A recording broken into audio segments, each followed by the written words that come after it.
Inter de novo, Heitor, outro cruzamento na área, tentou, Lindoso, gol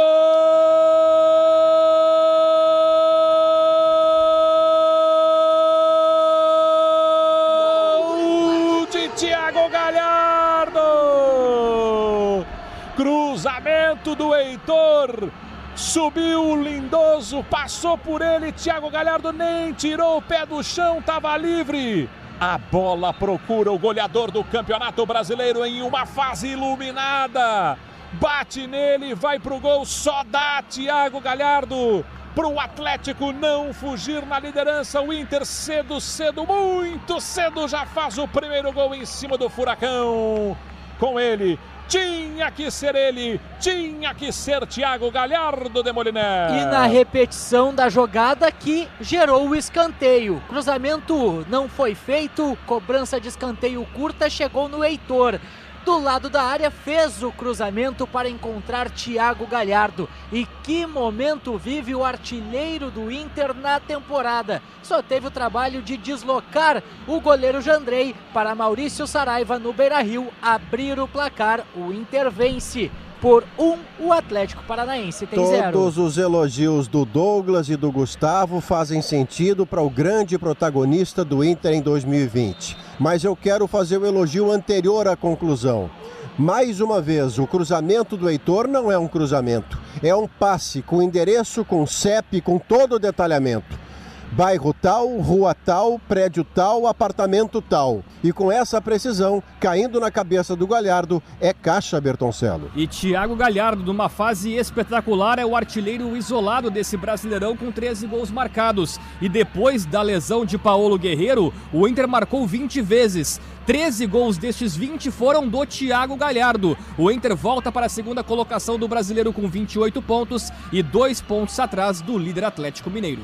No primeiro pau do Lindoso, Cuesta tenta subir, corta Thiago Heleno, voltou para o Heitor, levantou para Abel Hernandes, gol!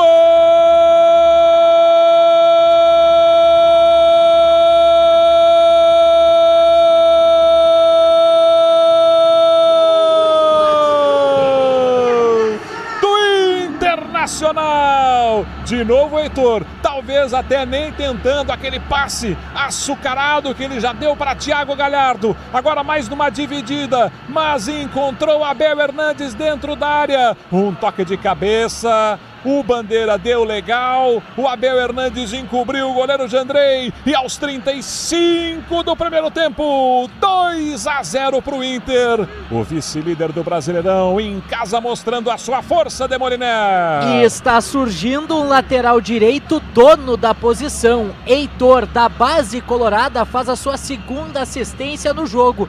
Um cruzamento que, digamos, totalmente despretensioso, mas o oportunismo de Abel Hernandes, centroavante, se antecipando ao goleiro Jandrei, deslocou o arqueiro do Atlético Paranaense para ampliar o marcador. Agora, Maurício, 2 Inter, Atlético Paranaense 0. Bom, a ser confirmado o gol, porque ele ainda está sob revisão, o Heitor de novo, desta vez muito mais pelo acaso do que pela competência, como no primeiro gol, serviu o Abel.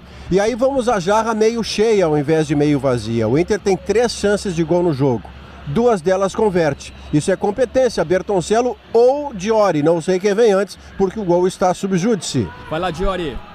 Pela imagem que a gente tem, Maurício, é um lance mais uma vez ajustado, mas na hora do toque do Heitor, havia um jogador do Atlético Paranaense que com a perna direita esticada por baixo parecia dar condição para o Abel Hernandes para que ele pudesse entrar ali e fazer o cabeceio. Mas tudo isso é muito no detalhe, porque o frame do momento de contato do Heitor com a bola é muito importante para determinar se está ou não em condição legal o Abel Hernandes. Se o frame da imagem parada está correto, se é o mesmo que o árbitro de vídeo vai ter, o gol será validado porque havia a perna do jogador do Atlético Paranaense dando condição. Para o Christian para Richard para Carlos Eduardo, botou na frente, chegou na linha de fundo, cruzou na entrada da área, Renato Kaiser, gol! Gol do Atlético do Paraná! Uma jogada que começa num erro bizonho de Moisés no meio-campo, armado contra-ataque na velocidade de Carlos Eduardo, cabeceio de Renato Kaiser. Eu falei que o Kaiser quente dava dor de cabeça. André Silva, 2-1 a favor do Internacional ainda, mas desconta o Furacão. Além do que você já citou da questão do Moisés, Manhago, méritos para quem fez o cruzamento aqui pela direita, na medida, com endereço, como diz Maurício Saraiva, cruzou muito bem o Carlos Eduardo, e aí, entre os zagueiros do Internacional, sem marcação, cabeceou para baixo, como manda o figurino Renato Kaiser, desconta o Furacão no Beira-Rio. A parte final do gol tem muito mais mérito do Atlético no cruzamento do Carlos Eduardo e no cabeceio para baixo do Kaiser do que defeito da zaga do Inter. Mas a origem é toda ela de um erro individual de um jogador que tecnicamente é muito frágil, cuja volta à equipe titular é uma decisão pessoal do treinador, que pouco se justifica no campo, mas é legítima. Erro do Moisés, erro técnico do Moisés, 1-2, Bertoncello. E é o quinto gol de Renato Kaiser neste Brasileirão, o segundo pelo Atlético Paranaense. Ele tem 3 gols marcados pelo Atlético Goianiense. E o pior ataque da competição consegue vazar a equipe do Internacional. Agora o Atlético Paranaense tem 11 gols marcados no Brasileiro e o Inter 10 gols sofridos. Mesmo assim, a vitória mantém o Inter na segunda colocação.